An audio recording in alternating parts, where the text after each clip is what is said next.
Este es un paciente que está siendo ventilado en una modalidad controlada por volumen.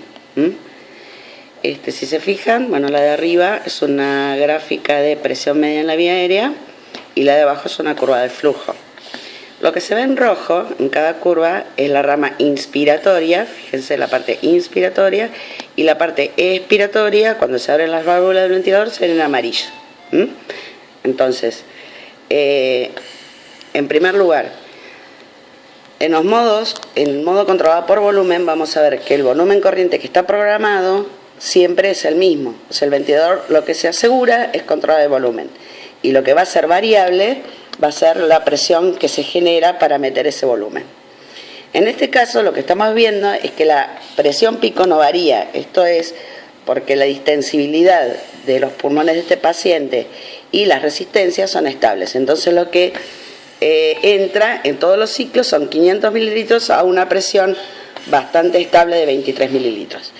En este momento ustedes van a ver que no hay, digamos, la pequeña deflexión que se hace cuando el paciente hace un esfuerzo inspiratorio. Esto es porque el paciente en este momento está dormido. Entonces son todos los ciclos, la frecuencia programada, que es la de acá abajo, coincide con la frecuencia entregada. Entonces, esto es, en este momento estaría en lo que se llama un modo controlado. Pero de todas maneras, recuerden que los modos controlados ya no existen, sino que hablamos de modo asistos controlado. En cuanto el paciente empiece a despertar o baje el nivel de analosedación, si el paciente quiere disparar un ciclo ventilatorio, el ventilador lo va a asistir. Entonces, curva de presión, ven que la curva no es cuadradita, ¿sí? Sino que hace una presión, se genera una presión pico que coincide con el pico flujo inspiratorio. Se sostiene, ¿durante cuánto tiempo se sostiene? Se sostiene, está dado por el tiempo inspiratorio, pero recuerden que el límite en el modo controlado por volumen es el flujo. Entonces, el pico flujo, la variable límite, ¿sí? es la que digamos, marca el límite en la inspiración. ¿Sí? Y la variable ciclado, que es la de acá abajo, ¿sí? que coincide con el fin de la inspiración, está dada por el volumen corriente. Entonces, el ventilador entrega un flujo, hace un pico de flujo, ese es el límite, y después cuando el flujo empieza a decaer hasta que se llega al volumen corriente programado y ahí abre la válvula expiratoria y el paciente exhala. Si se fijan la característica de la rama expiratoria de la curva de flujo, nos da un montón de datos, ¿sí? Tiene un pico flujo expiratorio y la curva despacito vuelve a cero, ¿sí? Eso quiere decir que el paciente no está atrapando y que el flujo expiratorio es lo suficiente como para permitir que el paciente se desembarace de todo el aire remanente.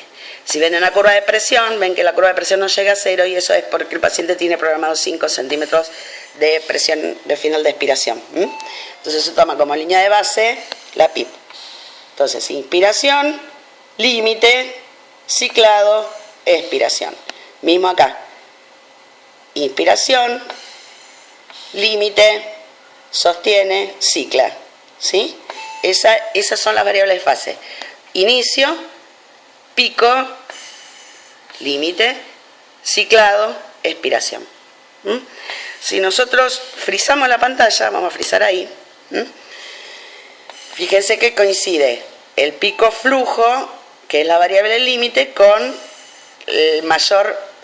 la mayor presión pico. Luego lo que va decreciendo el flujo, ¿sí? Cuando alcanza el volumen corriente programado, abre la válvula. Entonces, que quede claro, ventilación controlada por volumen, limitada por flujo y ciclada por volumen.